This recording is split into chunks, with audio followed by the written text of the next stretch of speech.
이 내부 결집을 넘어서 거침없는 외연 확장을 시도하던 민주당에서는요, 이 영입 인사 하마평을 두고 논란이 하나 불거진 게 있습니다. 김대남 전 대통령실 행정관의 선대위 합류 철회 소동이 있었는데 이미 합류한다는 보도가 있었던 시점에서부터 내부 반발 목소리가 좀 있었습니다.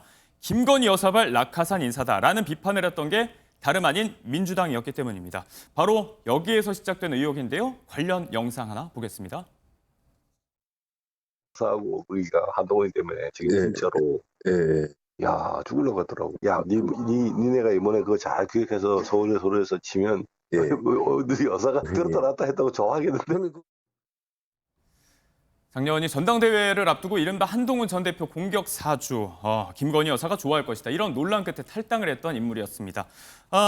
서울보증 상임감사위원 선임도 바로 이를 배경으로 한 낙하산 인사가 아니었냐라는 민주당의 거센 비판이 있었는데 사실 지금 민주당의 통합 국면의 배경은 비상계엄으로 시작된 어떤 내란 종식이라는 명분이다. 이런 것들인데 전 대통령실 인사라는 부분부터 해서 여러모로 이건 아니다라는 목소리가 나왔던 것 같아요. 저는 지금 국민의힘 저희가 어렵지만 한 곡에 한 곡에씩 넘으면서 원팀이 되고하고 있는 과정의 키워드는 저는 진심이라고 생각해요. 예. 저는 그것이 김문수의 진심. 그러니까 사람이 진심으로 대하면서 조금씩 움직여가고 있다고 생각하거든요. 손학규 전 대표 마찬가지고요. 한동훈 전 대표가 결국 선거운동 하는 것도 그렇고요. 그다음에 그렇게 이제 마음이 많이 상했던 홍준표 전 시장께서 그래도 마음을 많이 돌렸습니다. 그런 것들 하나하나가 저는 그래도 진심이 통하고 있다라고 생각하는데 반면에 지금 이제 민주당에 들어가는 분들을 제가 그건 정치적인 자유니까 제가 비판하고 싶지는 않습니다만 어떤 감동이 있다고 생각하지는 않습니다. 그게 국민들께 어떤 그 큰 임팩트를 주고 있다고 생각하지는 않습니다. 그리고 이 김대남 이런 분을 보수 인사라고 할 수 있는지도 저는 사실 좀 의문이에요. 그리고 저런 분이 어디에 들어갔건 이재명 캠프에 들어갔던 말든 갔다가 다시 나왔던 말든 언급할 만한 가치가 과연 있는 건지 저는 여기에 대해서는 왈가왈부하고 싶지 않습니다. 진심이 없는 행보다라는 지적이었습니다. 이번 소동도 그렇고 지금 거침없이 보수 인사들 불러들이고 있잖아요. 어떻게 보십니까? 일단 윤여준 책사라든가 또는 허은하, 김용남 전 의원 같은 분들은 실은 영입이 굉장히 좋은 케이스예요. 항상 합리적인 얘기들을 했던 분들이기 때문에. 그렇지만 이번에 김대남 케이스 같은 경우는 아마 이재명 후보가 보고를 받지 않은 상태에서 결정이 된 것 같아요. 그래서 문책까지도 하겠다, 재발 방지하겠다 이런 말씀을 하셨고요.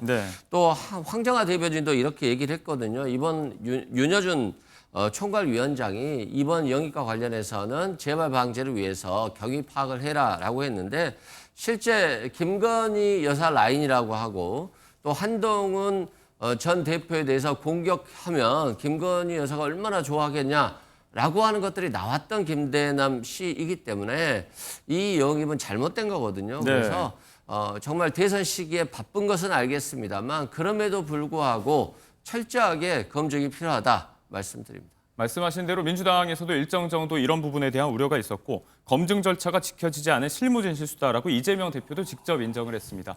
말씀대로 이제 검증 절차 확인해보고 또 문책도 한다는 입장인데 민주당의 입장 한번 준비가 돼 있을까요? 저희 목소리 한번 듣고 오겠습니다. 그런데 김대남 부분은 그건 실무선의 실수 같습니다. 제가 선대위의 진상이 실제 어떻게 된 것인지 또 필요하면 좀 통합의 가치를 훼손하는 좀 경솔한 조치로 보여지기 때문에 재발 방지책 또는 필요하다면 문책도 검토하라고 얘기해 놓은 상태입니다. 절차를 제대로 거치지 않은 영입 혼선의 윤여준 총괄위원장이 직접 경과 파악과 재발 방지 조치를 지시하셨습니다. 어떤 식으로 영입이 진행되었는지 경위를 파악하려고 합니다. 영입 철회가 이루어지고 나서도 이렇게 당 차원에서 문책을 하겠다, 확인을 해보겠다 이렇게 이야기를 하는 거 보면 지금 사안에 대해서 경각심을 확실히 갖고 있는 것 같습니다.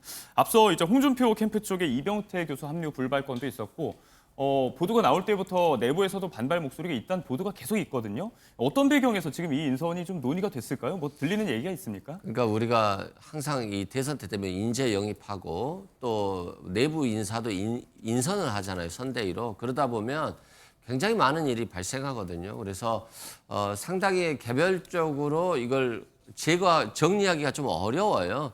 그런데 그렇다 할지라도 김대남 씨 같은 경우는 김건희 라인으로서 한동훈 공격사주 얘기를 했던 분이잖아요. 예. 이건 굉장히 좀 부정적인 분이고 또 이병태 전 교수도 뭐 굉장히 배움은 큰 걸로 알고 있어요. 그래서 홍준표 사단이었고요. 그랬는데 그럼에도 불구하고 이제 과거에 했던 발언들이 뭐 친일이 정상이다라든가 또는 문재인 전 대통령에 대해서도 치매까지라는 표현을 쓰면서 굉장히 공격적이었거든요. 이게 좀 표현이 너무 과도했기 때문에 그 인사의 실력도 중요하지만 뭐 도덕성이라든가 국민이 바라보는 관점도 중요하기 때문에 네. 이런 부분까지도 철저히 좀 검증을 해야 되는데 좀 시간이 부족한 부분에 대해서는 좀 죄송하게 생각하고 네. 이재명 후보도 이 부분에 대해서는 확실히 검증을 해야 된다라고 다시 좀 지시를 했습니다.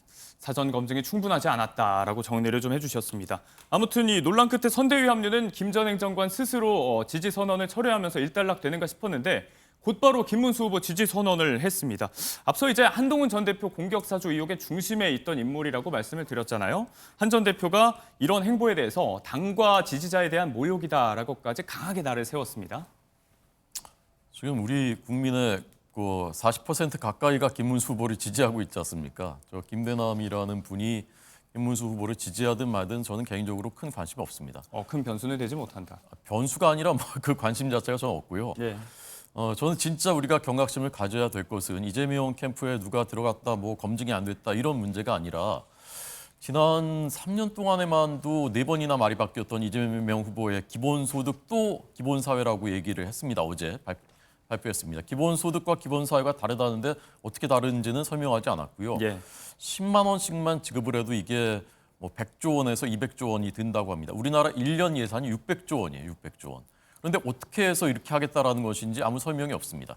그다음에 빚을 더 내도 된다. 왜 빚을 더 늘리지 않느냐라고 이재명 후보가 말씀하셨습니다. 근데 지금 미국과 일본은 기축통화국인데도 불구하고 예. 재정 확대한다고 해서 지금 장기 국제값이 폭락하고 있어요. 이 이야기 어제 많이 나오더라고요. 예, 심각한 위기를 맞고 있습니다. 우리는 기축통화국이 아닌데도 지금 나라 빚이 증가하는 속도가 비기축통화국 중에 우리나라가 2등입니다. 그런데도 불구하고 지금 이재명 후보께서는 빚을 더 늘려야지 왜 지금 돈을 안 쓰고 있느냐 이렇게 말씀하시는데 네. 이거야말로 정말 우리 그 국민들이 경각심을 가져야 되는 우리 국가에 대해서 심각하게 위기 의식을 느껴야 되는 그런 대목들이라고 저는 봅니다.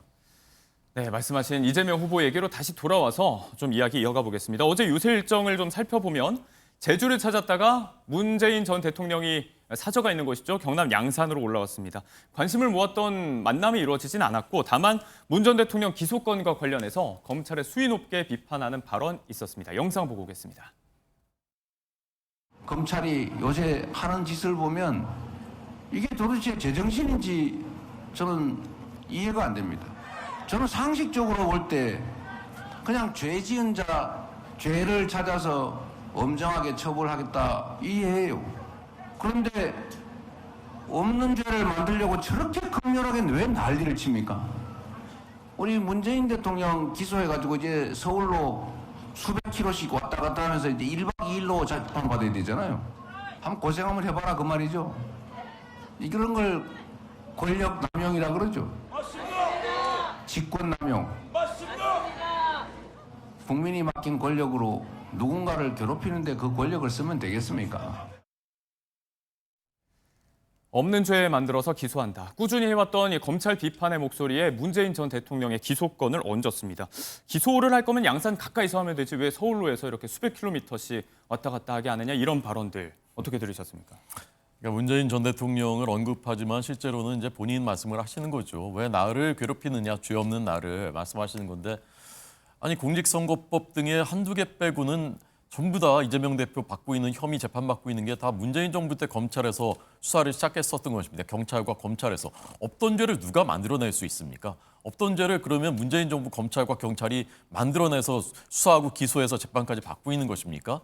그 하나하나의 혐의들을 다 국민들께서 너무나 잘 알고 계시는데 그것을 이제 힘이 있다고 해서 다 덮어버리고 검찰이 나를 부당하게 괴롭힌다라고 말씀하시는 것은 너무나 국민들을 우습게 여기는 것이다라고 생각하고요. 문재인 전 대통령을 뭐 거기 양산까지 갔는데 안 만나셨다고 해서 오늘 언론들에서 패싱하느냐 그런 지적이 나왔던데 네. 오늘 만나실지 안 만나실지 모르겠네요. 어제 뭐 관련 보도가 있어서 저희가 좀 찾아보려고 했는데 또 안 보이더라고요. 마침 말씀하신 대로 이제 고 노무현 전 대통령 서거 16주기인데 아침 일찍 이준석 후보가 참배를 마쳤는데 오늘 이재명 후보, 문재인 전 대통령 두 사람 다 모두 참배를 한다고 하니까 일단 오늘은 또 회동이 이루어질 것 같아요.